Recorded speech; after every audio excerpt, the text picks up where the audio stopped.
it's not going to be a Zai Ursa. That's true. I could see them doing that. That's true. They like, we can easily see Matu still play that. It actually could be a Nisha Ursa and a Zai Puck.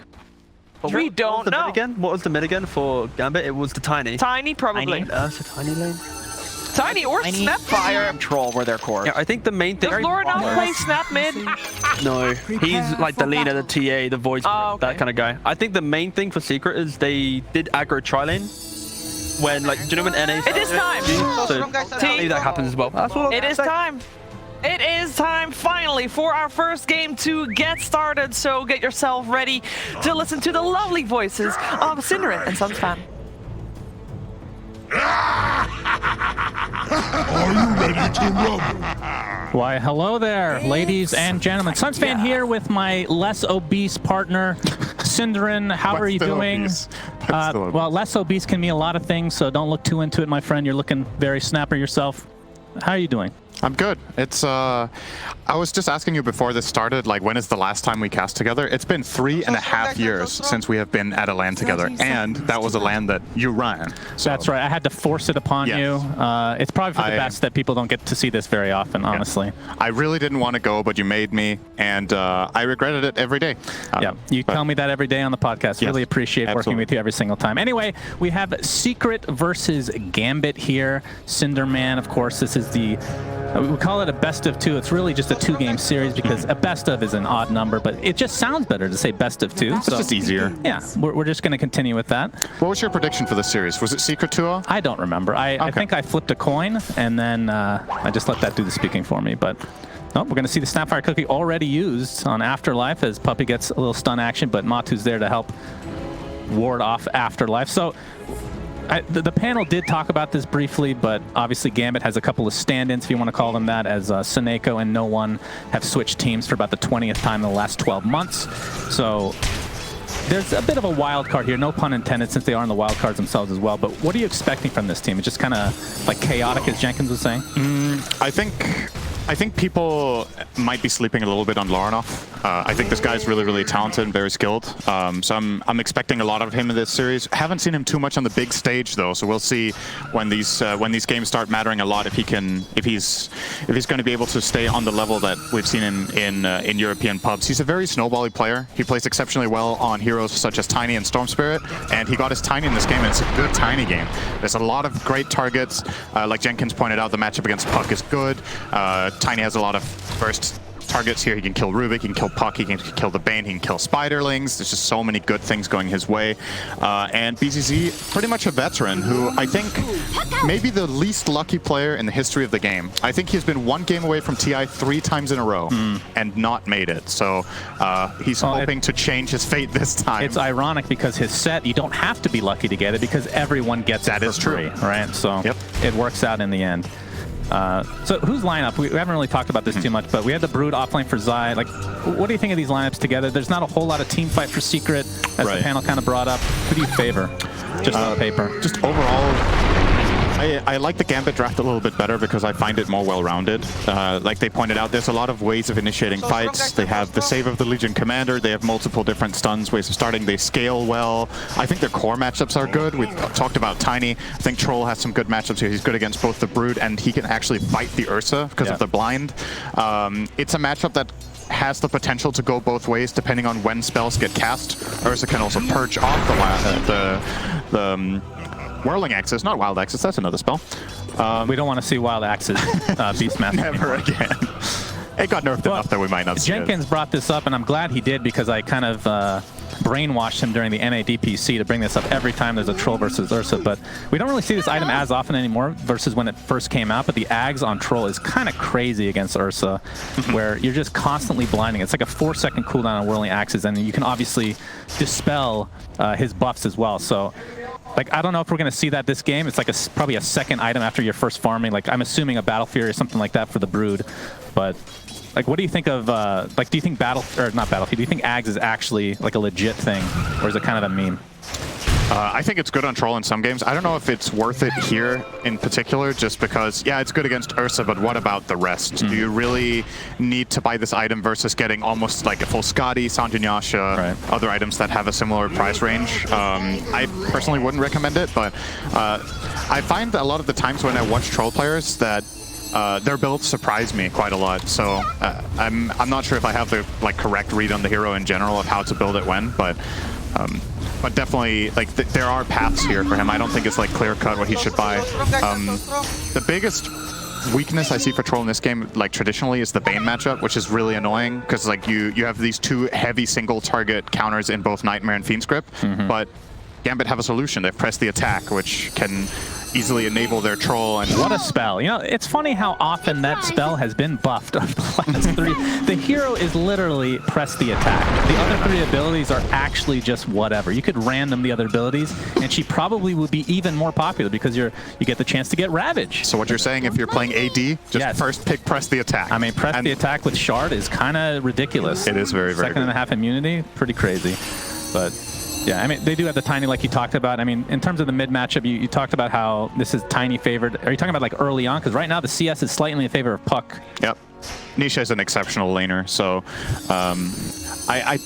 I will say overall, the lane itself will usually be even. It's more about in the game rather than lane Matu's in trouble. Just enough damage from BZZ. That's gonna be first blood the way of Gambit, and Puppy's gonna, well, he's gonna get some solo XP. I think he might be happy about this. He's on some level. Thanks, Matu. Needs the space. Yeah, good start for Gambit overall in that lane. Obviously, the net worth is still pretty much neck and neck, but we're only 5 minutes in, and usually in this patch, I feel like the games will often have this. You will not see as often that one team gets a really big advantage in the first few minutes, just because of the nature of how the mid lane has changed with the water runes. Right. It's more easy for a lot of heroes to break even that would usually be unfavored. And in the side lanes, I think pulling is more stabilized to the extent where both teams have a relatively easy way of countering it out. So a lot of the times these lanes will go like this, and what really defines the game is what happens in the following 5 to 10 minutes when power runes start coming out and when heroes reach level 6. Right.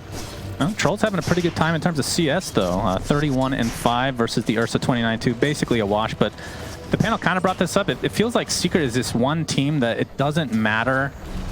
You look at the score and the other team will have an advantage, even extreme advantage, 10-2, but Secret is still out farming them. Yeah. Jenkins kind of brought up the fact it's the support's kind of just finding farm elsewhere. Why is that so unique to Secret? We don't really see it as often from these other teams, it feels like. It's a good question. I think nice. Sick dodge, actually. But he's going to take the Avatos, give the Illusory Orb to safety. Pretty low on HP, but it looks like Nisha will survive. We'll get the Arcane Rune as well. I don't know if that dodge was on purpose. It looked like he was trying to silence before the sun came out, but he jumped over it. He's good. If that would have hit, he would have died. Yeah. So pretty. We're gonna chalk that up to godlike play and not luck. Yeah. We'll give him the benefit of the doubt. Absolutely. That should help. But yeah, to come back to the supports, I think usually what Secret has been doing a really great job at in the past that has enabled them to farm a lot is be very efficient about placing vision. Usually the reason other teams will have their supports more clinging onto their cores is that if you don't have very good vision and very good map awareness as a team, it's harder to have the reads of when you're safe as a core. And a lot of the times that means that defensive support or stun support or whatever will be near the cores in case of an emergency. And Secret will usually, more often than other teams, at least historically, will do a really good job at having this vision and this understanding of where movements are happening so that their cores are very independent. It does, however, also mean that in some games it really backfires. You'll have these disastrous Secret games where their cores are dying way too much, and that is usually how they end up losing, is their cores getting picked off in this disconnected play. Zai often being the biggest victim of this. You've had a lot of experience with that with him on your team in the past, I'm sure. We're going to see an Impale connect onto Zai, but Telekinesis is there. There's going to be enough damage for ultimate just in time for DR. Zai taking the brunt of the damage now as he attempts to get out of dodge. He's going to pop that wand. He's going to apply some more pressure to DR. Looks like he's going to go down. Zai's newly picked up ultimate. Now Immersion will take a little bit more damage, but will survive. But a big troll kill for Secret. Yeah. Man, Spawn Spiderlings is just a spell now. It's so crazy good. Yeah. Since it's become that ultimate level 1, 300 damage, 9-second cooldown nuke. It's funny, when they changed the hero, nobody really knew. We're going to perhaps see some action here. Nisha with a nice silence there to be able to get that haste rune. In fact, turn his sights to Immersion. There's the coil. He already used the spike carapace. He's going to dodge the impale and fog. Illusory orb and a couple of right clicks should suffice. And that's going to be a nice solo kill for Nisha, as Puppy just wanted to steal some XP as per norm. But when this Broodmother was first changed, a lot of people were kind of unsure of what to expect, but it feels like it kind of plays like the old one once you get 6, and at the same time it's still way more dynamic and flexible than kind of this hero that just plays on it by itself for, you know, the entire game. Yeah, it has more options in laning, right? The old Brood was extremely one-dimensional. Oh yeah, they are squeezing in after us. There's gonna be a couple TPs coming in, but not in time to save their comrade as BZZ gets a nice double impale on top of the cookie as well. But Matu is not scared of anything. BZZ is gonna fall as well, so it's a 2 for nothing to start things out, and they are completely surrounding Emergent. Pops the spike carapace, but Matu and company will easily take him out. So a 3 for nothing and likely the tier 1 tower in addition. These are just, I don't think these are the heroes you rotate to this play. If you're getting tower dove by a Brood at this point, and what was the other hero that actually started diving was the Ursa, right? Those two together just were diving in. It has to be the Tiny rotating. These supports don't have the damage. You can't find the kills yet. Ursa sitting on a 1200 max health. You know the Brood has that big lifesteal. This is not the way you solve this pressure coming in from Secret. There's a lot of responsibility going Laurenoff's way. Maybe the idea for Gambit is we want Tiny to just sit mid until he has Dagger. But then I think it's better to just cut your losses. Rotating supports into Brood is so bad. It's really, really hard, as most of these supports in the game right now in this stage, 10 minutes in, to handle what Brood brings to the table. You saw there, especially, I think Snapfire's build is 0-2-3, which is pretty standard right now with the... just can't kill Spiderlings. You don't have the... Right. You have Scatterblast. What do you think of... Who was that has the EG supporter pack for Secret? Was it Nisha? Like, what do you think about that? Having a team that's not your own. that is a bit odd. You think they would be in their contract? You please use your own supporter pack. I hope Arteezy is using the Secret one. That would actually be perfect. Yes. But what do you think of Tiny as like this mid lane here? Because we've seen it before. You get this Blink Dagger, you start to snowball, and then even if you do snowball, it feels like in this patch, like you get the shard at 20, which you don't even necessarily do on this hero because you're kind of this burst damage here. You can't really, like if it's position 1, it makes sense to get the shard, right? Because you get this constant tree that you can just farm with and deal a lot of damage with, like kind of like the old no-tail build in the original OG. But like, what do you go with Tiny these days after snowballing mid if you get off to a decent start? I think it's really game specific, and that's also part of why the hero is really powerful right now as a mid, is that you can take different routes, right? If you want to go for the carry, like you said, you can go for a shard and a right click build, but I think there's a lot of games where you can go for some sort of a utility spellcasting build as well. In this game, I would probably recommend looking for the best possible way of bursting supports. I don't think you man fight the Ursa very well, and with the Brutes early game here, I'm not sure if if you want to look to really bring it to Zai this early on, but gonna have to wait and see what his idea is after Dagger. I don't think he's shift queued anything else up. Matsu is currently soloing Roshan. Yep, as Nisha gets a coil off, and it looks like the LC will take a tumble here, in addition to the very early Rosh like you talked about. It's literally a Blade of Alacrity and some lifesteal for Matu. Yep. So 11.5 minutes, and that primed them for, I mean, the second Rosh we talk about how important it is, but the shard on Ursa is beyond insane. Just being able to Earthshock and get the Enrage off constantly is super crazy. But I mean, this is obviously a good... Talk to me about this Ursa diffusal that we've been seeing a lot more in the last month. It used to be kind of this situational thing where, you know, against the Medusa or certain heroes you would need some catch, but we're seeing like literally every game now. What's changed? I think a lot of the time, so what was popular a short while ago, like 2 months ago or a month ago even, was to go Battle Fierce on Yasha and just really play it as a true carry. I think by going this diffusal, you play into Ursa's other style, which is the anti-carry logic, where you're like, okay, I'm coming online earlier than you, and then I'm going to run at you. I think in this game, I'm not going to say you're going to see diffusal every game. Oh, we're going to see it though. Coil up again because of that arcane rune. That basically nothing. Yeah, absolutely nothing. Gets a silence off, so it won't get dueled as of yet. Illusory or out, but Nisha barely surviving for now, but finally the Mortimer's Kisses catch up to him. So a nice turnaround kill for Gambit, much needed. That felt a little bit like a complete blunder. That was very surprising that he chose to go for that. Diving a Nyx in Tower's Puck is very dangerous. Yeah. You're basically stunning yourself whenever you go. Unless you do a perfect phase shift on the coil break there, then... He just wanted to even things up for the crazy dodge that he had earlier that you were questioning whether that was luck or not. Yeah. He's a fair player. I'm so strong, guys. I'm so strong, guys. Diffusal Ursa. Dire's middle tower is under attack. I think it's also a very good way for him to deal with Troll, right? It's also a great counter matchup. See the tier 1 tower and the grip, but Puppy's going to continue on. The cookie only hitting YapzOr there, so they get both the tower and the kill. And now DR, looks like YapzOr will sacrifice his life for the betterment of his team. Oh, we can see an Avatar. Is that a blink reveal? Not enough to kill Puppy as of yet. He's getting bottled from Nisha. Very nicely done. And it looks like with that phase shift, should be able to survive on both. Oh, now he's in trouble. He overextended. Yeah, and Matu with that Aegis. Afterlife is pretty freaking fast, and Coil is not quite up yet. This is going to be a long chase, perhaps. Matu finally gets the Earthshock off. And just a couple more right clicks, and down he goes. So 3K network lead for Secret right now. And this is exactly what they needed with this kind of line. We talked about how the team fight's not particularly amazing, but if they get off to a decent start where they can snowball, especially against a hero like Tiny that wants to snowball himself, it puts them in prime position to win this game. Man, every player on Gambit has a different supporter pack. I've seen Fnatic, I've seen OG. Where's the 4 Zoomers pack? I hear that one's pretty good. We're going to see a tier 1 or tier 2 tower taken out top now.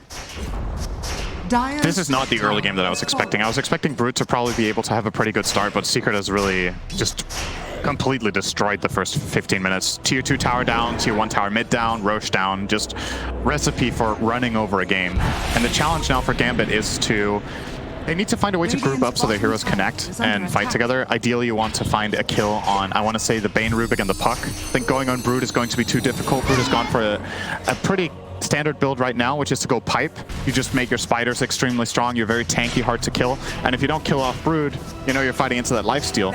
And he's obviously going to protect his entire team as well very nicely with that pipe. So got to try to find these immediate bursts. I think if you just try to slow it down and farm here as Gambit, you're going to lose more and more of the map. You've already lost all of the top part. You're playing into an Aegis that is likely going to get used relatively soon by Secret as well to try to get something extra.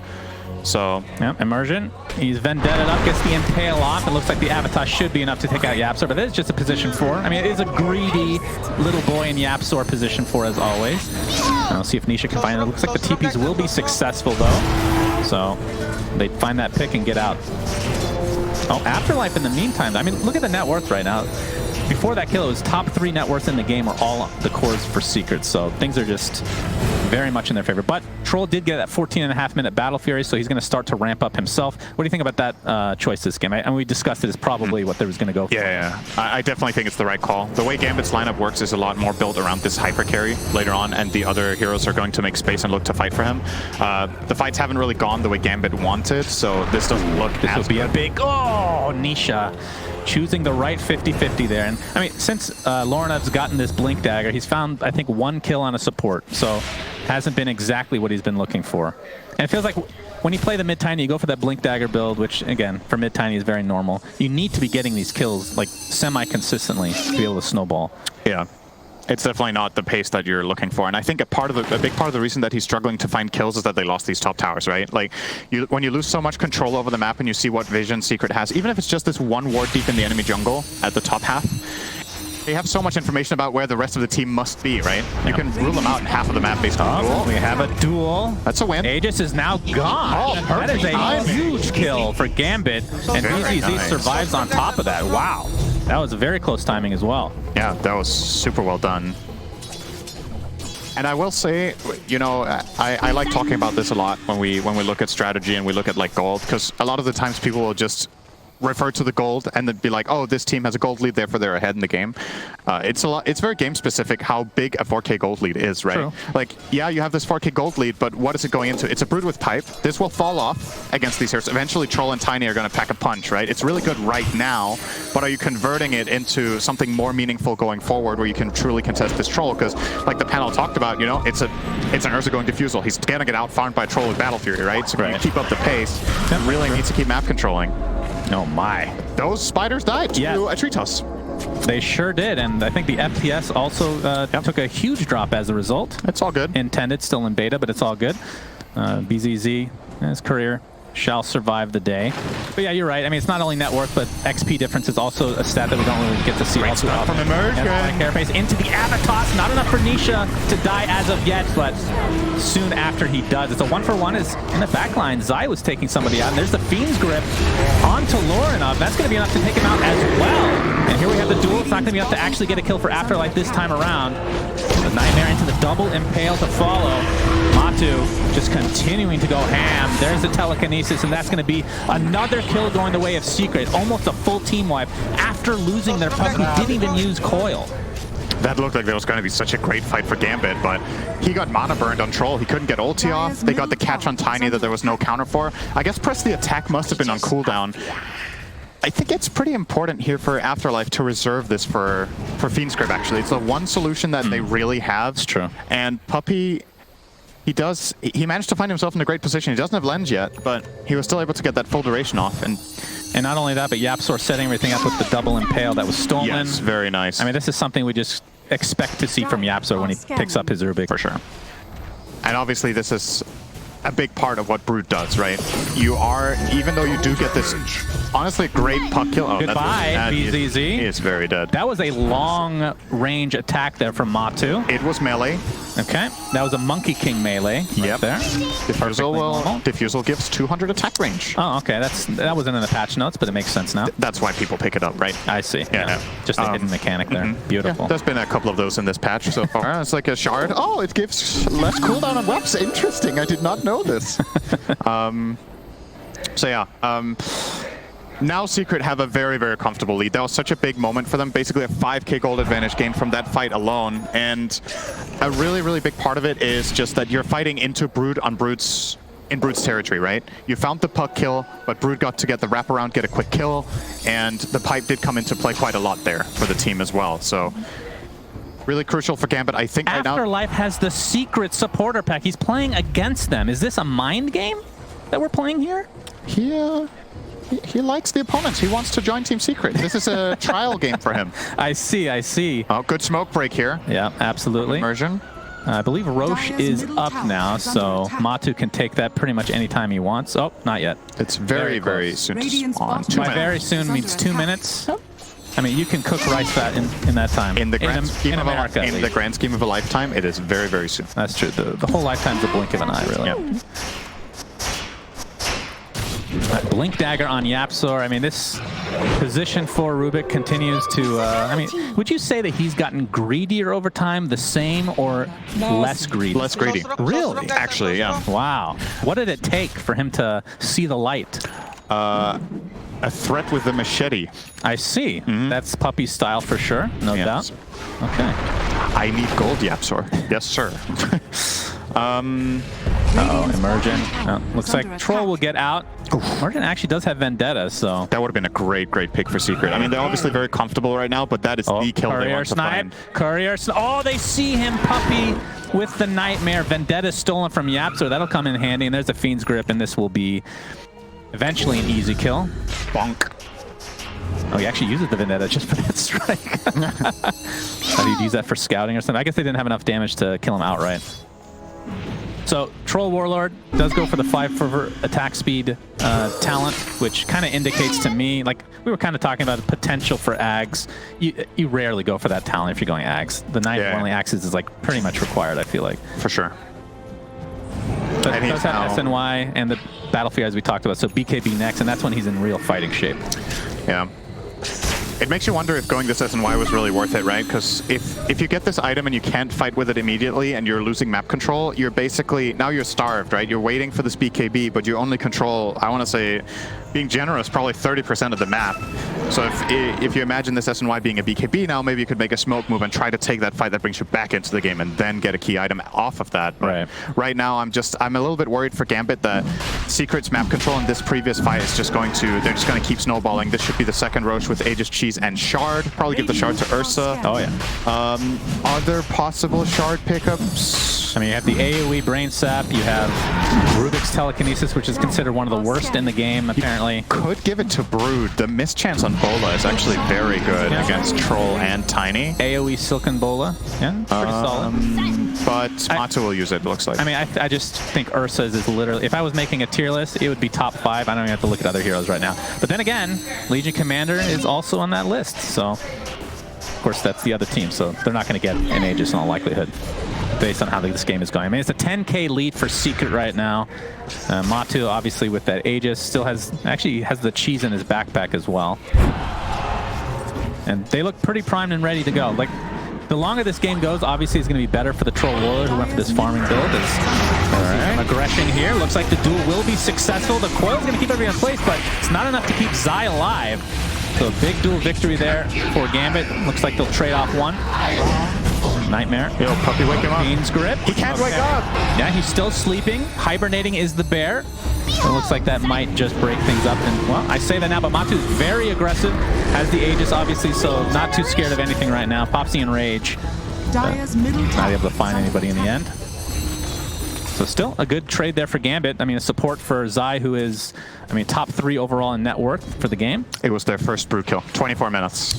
Yeah. And they even have heroes that can find it, right? They have the Nyx to scout and try to find the Brood in the jungle, and they have these burst heroes with the tiny Snapfire ults, but they just haven't managed until now. I mean, it's interesting because it was a first 2 pick Brood, right? So it's not like it was a surprise. And I've seen this in other DPC regions as well, where like, okay, they dare you to counter. If you counter it, then maybe you overdo it to some point, and then you have another weakness in your draft. If you're just going for the Brood, like, it's interesting how different this hero actually is based on all the changes that were made. It really does feel like when you think back to 20 minutes ago that what really set off Brood on this path was the 2 TPs top from the supports that he just went to eat under the tower.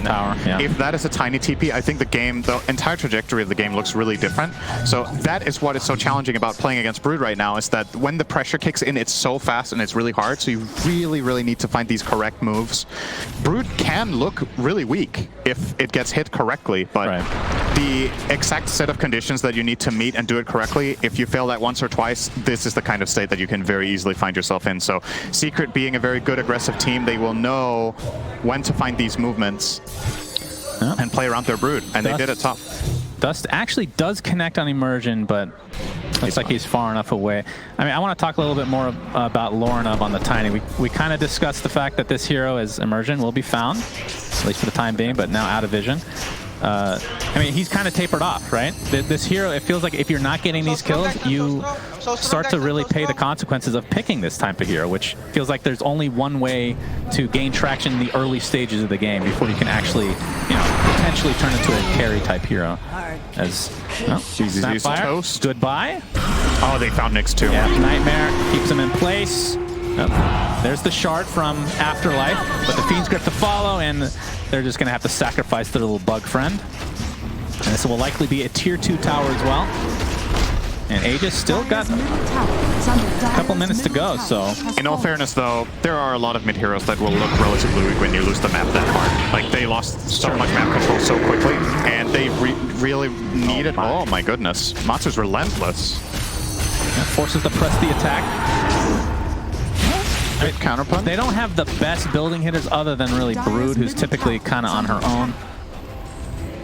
But they do have a major advantage right now. I mean, it's 10k net worth at 26 minutes. That's pretty freaking large. Looks like Matu's going for the old Basher next.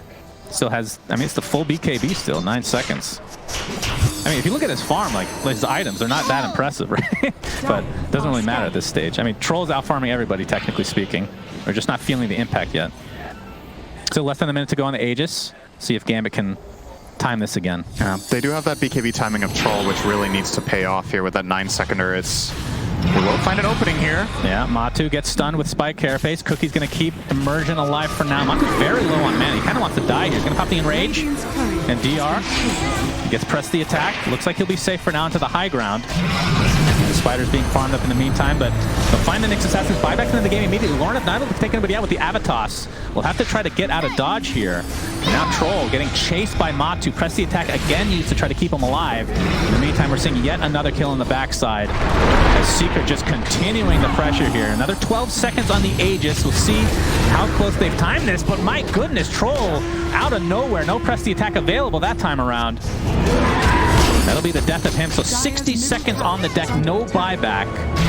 And now the Aegis will be taken, but the cheese is still there, I do believe, although they just passed it off on from Zai, looks like. Yeah, the Secret are just outclassing them. Gambit look a bit lost in these fights, right? You see this Tiny jumping in and finding 2 supports, but there's literally nobody connecting with them. They're not on the same page.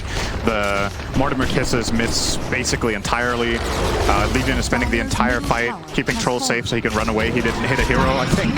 He was just running for his life the whole time. Don't want to fight into the Aegis.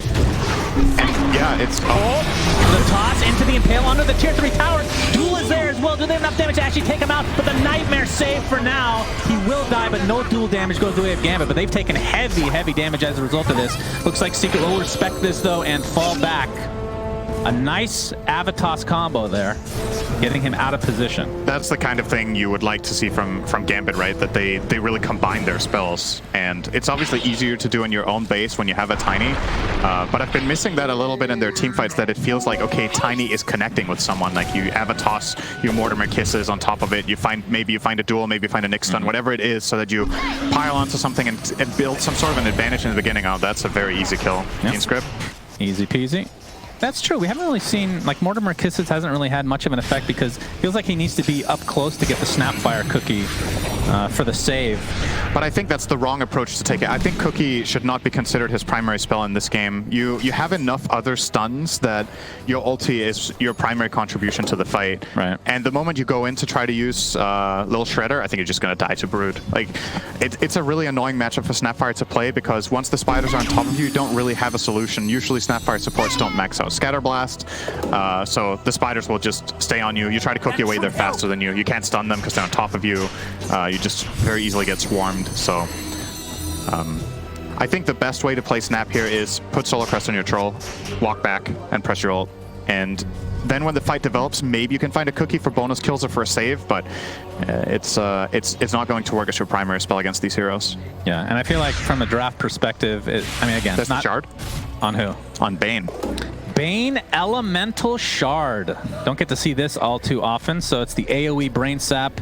I believe the AoE portion doesn't heal for full, and if I'm not mistaken, does it do full damage or is it less damage as well? Full damage. Oh, heals for good. Heals for a quarter though. Yeah, we're gonna see the Avatos. Not quite enough, but the duel should be there. That's finally a winner for Afterlife. It's pretty good for them. Potential big kill on Nisha. He's gonna get trolled here as Troll actually popped his ult, and now that's gonna leave Nisha completely free to get out. But now the pressure is applied to Zai. Looks like he'll get away as Matu pops the BKB. Now Troll attempting to get out. Looks like Lorna might have to be, the cookie will be used on him instead. And again, it just feels like this whole game, Gambit is on the retreat in their own base. They do survive though. Oh, I speak too soon here. Press the attack on Emergent with the Spike Carapace combination. There's the tree toss killing a bunch of spiders. All right. Oh, they got out of it. Yeah, they sure did. Not sure if they're fully happy with that though. That looked like a potential opening on the Puck, but Troll did not manage to get enough damage in there. They didn't have enough stuns left in the tank after the first kill on Puppy. But they do survive, and we do see the value of the BKBs, right? Like, that is definitely kills for Ursa if they don't pop these BKBs to run out. But obviously the duration dropping is something Secret are going to be very happy about. Makes their Puck a lot better. And I do believe this Aghanims on Puck should be underweight. No, he's not even going to buy that. That's kind of surprising. I feel like this is a really good Aghs game. He's going E-Blade. My good. I mean, that's obviously a great save against Duel and any target that Troll's going for. Yeah, I guess that makes sense. But yeah, it's still odd not to see the Aghs for all that BKB piercing ability, of course. When you're playing against a team that spends 90% of the fight running away, it's really good to have an item that counters running away. So that's true. I just think it's a great synergy with Ursa to have the Aghs in particular, because he takes so much advantage of people being stunned, even if they're BKB'd. He just mauls them, right? Yeah. So that is a great carry to have on the side of an Aghs coil. But you can definitely see the merit for E-Blade as well. I think both items are good in their own right. I think perhaps the way they're thinking is they're winning this game. The only way they can lose is some crazy duel on top of Snapfire ult where they just delete your hero. So E-Blade, in theory, counters that. Well, not the Snapfire ult. But then again, he hasn't been using his Snapfire ult all too effectively so far. Right. I guess their logic right now is the enemy team, it's only Troll that is really going to be an issue. Right. And we solved that guy with that item. But you have to be a little bit careful. Like, yeah, there's the Snapfire ult, but also if you E-Blade someone, Tiny Combo hurts. And you give the Nyx a really strong mana burn. Like, let's say you E-Blade yourself as Puck, that mana burn hurts. It's like 800 damage. Yep, that's true. So, got to be a little bit wary. I mean, if this game was going to go any later, which I'm not sure it will, Nullifier would be a great item for Troll to counter that as well. There's literally no counter to Nullifier. You ever think about, like, Lincoln's, I guess, is the only thing. It's actually crazy how much they've micro-buffed this item over time. Well, you use it before that. It doesn't take it off. Nothing takes it off anymore. Well, Immersion gets jumped for the time being, but there's the coil onto 3 heroes. They're stuck inside, but the right clicks, and there's the Nightmare, or the Fiend's Grip, I should say. Gets tossed into the fray, though. Pops his ult, doing a lot of damage. Matu trying to reset. Looks like Puppy's going to resign to his own death here. He's going to be the first to fall. Enrage popped. Looks like Zai's trying to work his way around the outside of this fight here. Cheese is popped by Matu, and the stacks are starting to get overwhelming, no pun intended, onto the Troll Warlord, and that's going to be an easy kill. They just outlast them. The farm differential is too big. 16k net worth. This should be at the very least a set of racks. That was a key cheese. I think without the cheese, Gambit actually win this fight. But Matu able to obviously fully reset, and Secret taking the fight knowing that they have this advantage, right? I think that was the best fight we saw out of Gambit the whole game. It really felt like they're connecting on something here. They managed to counter out the grip. It took a little bit of time, but yeah, that's an extra kill. Affleck's not getting out of this one. Yep, super dead. And there's only one buyback. Of course, the timers aren't crazy long, but let's see what else they go for here. If they go for the tier 4, I mean, they do have a bunch of spiders, so there's definitely potential. They pop the pipe, and looks like they'll go for the safe route here. Why did he pipe? Just for fun. It looks cool. You know, very green. Yep. You're damn right about that. It is green. Right, 2 lanes. I think Secret, if they knew there were no buybacks, they would have probably ended the game there, but playing it safe, getting 2 sides, probably going to back off after that. I mean, they don't even have a tier 1 bot yet. That's kind of crazy. You can tell that Zai has not been on that half of the map the entire game.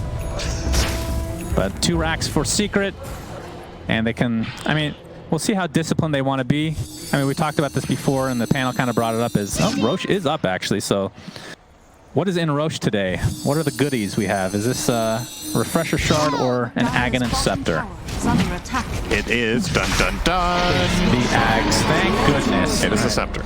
So Matu Ags is pretty good, as he will eat it, so that'll give him the Enrage cooldown reduction, and you can use it while you're disabled, which is insane. I mean, they have some pretty good Ags on their team. I mean, we talked about how Puck didn't even buy one. That actually would have been the best. Probably to give up is there's the Avatar. All right, they got that hill real bad. That thing got absolutely wrecked. Now the chase is on Gambit. Feels like the whole game they kind of have to do this. Tiny is this hero that just wants to go in and out, especially when you build this way. There's a defusal on the BZZ. Looks like he is mega dead.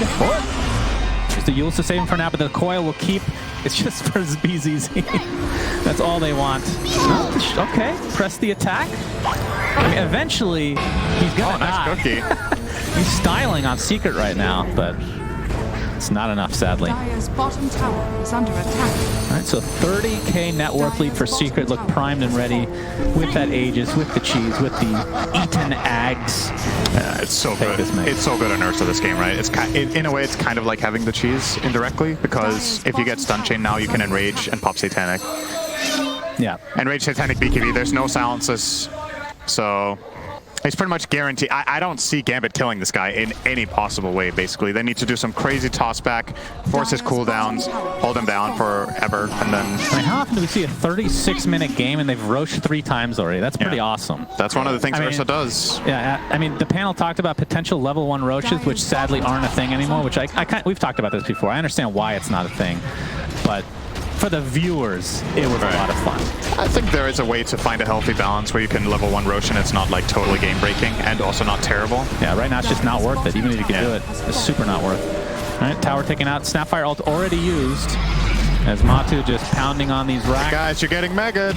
Yep, Solar Crest applied. He's going to be very difficult. Now he's Satanic along with the Aegis and the Ags like we talked about. Popsy Enrage early because the cooldown is super low. Has absolutely no mana to speak of, but they do no damage to this bear. Bottom barracks has fallen. Press the attack applied to Troll, but eventually this rack shall fall. That will be Megas for Secret, and I believe we're going to have one more fight before the GGs come out. They're going to fight under their tier 3 towers. Matu is getting pretty low, still has the Satanic, of course, and the Enrage. He's going to get tossed, not into Fountain, but into the arms of the Troll Warlord. Fiend's Grip will stop the attacking, and that last right click from Matu is more than enough. Buyback on the next assassin, but Troll Warlord has absolutely nothing to work with. Still dead for 80 seconds. They were seeing the duel into the Fountain. He gets it! Unreal! But they still lose, sadly. As the Fountain farming commences, my favorite thing in Dota, of course. It's a great I know you feature. love this. No, this is fine. It's a little like diving here and there, but farming is different than diving. You know what I mean? Farming requires like 2 minutes of time invested into your Fountain. Is there a pro team in Dota that never says GG until the throne falls? I'm sure there's plenty. Oh, they actually disconnect. Maybe we have them muted. Because if that is the case, what do you think the public